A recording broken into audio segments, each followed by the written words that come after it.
हेडलाईन्सचे प्रायोजक आहे NBC bearings, लांब पळण्यासाठी। बीडमधून पंकजा मुंडे लोकसभेच्या रिंगणात उतरण्याची शक्यता, वरिष्ठ नेत्यांमध्ये चर्चा सुरू। पंकजा मुंडेंना उमेदवारी मिळाल्यास धनंजय मुंडे स्टार प्रचारक असणार।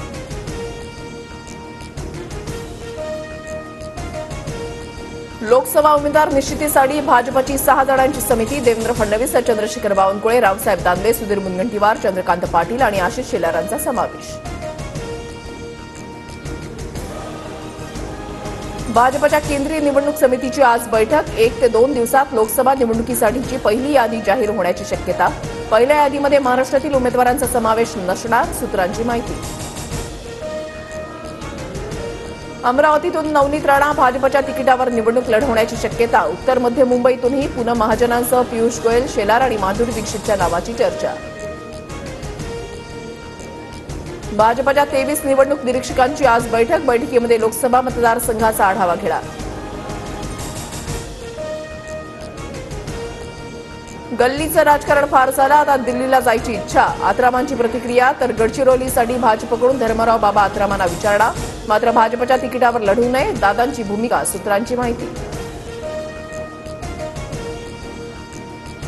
वंचितला 27 जागा लढायच्या नाहीत, त्यांनी 27 जागांवर तयारी केली। वंचितसह मविया राज्यामध्ये 48 जागांवर लढणार, संजय राऊतांची माहिती।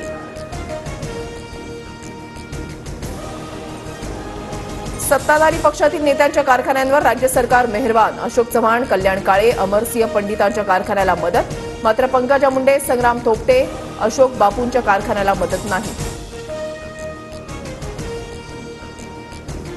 उत्तर मुंबई लोकसभा मतदारसंघाच्या निरीक्षकपदी नेमणूक झाल्यानंतर पंकजा मुंडे आज मुंबई दौऱ्यावर, मुंबईतल्या कांदिवलीमध्ये पदाधिकाऱ्यांशी संवाद साधणार।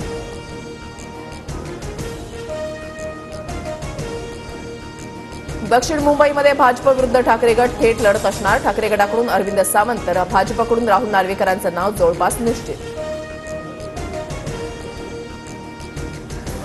छत्रपती संभाजीनगरच्या जागेसाठी भागवत कराड इच्छुक, संभाजीनगर लोकसभेच्या जागेवर भाजपचा दावा, मात्र केंद्रीय निवडणूक समिती उमेदवार ठरवणार, भागवत कराड यांची माहिती।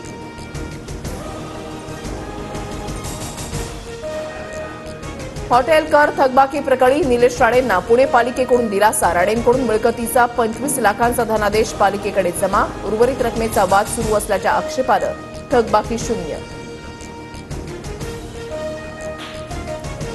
सलीम कुत्तासोबत पार्टी केल्यानं ठाकरे गटाचे नेते सुधाकर बडगुजर यांच्या विरोधात गुन्हा दाखल, बेकायदेशीरपणे गुन्हा दाखल, न्यायालयीन लढा लढणार, बडगुजर यांची प्रतिक्रिया। ठाकरे गटाच्या याचिकांवर 19 एप्रिलला सुनावणीची शक्यता, विधानसभा अध्यक्षांच्या निर्णयाविरोधात आणि निवडणूक आयोगाच्या निकालाविरोधात ठाकरे गटाची याचिका। हेडलाईन्सचे प्रायोजक आहे एनबीसी बेरिंग्स, लांब पळण्यासाठी।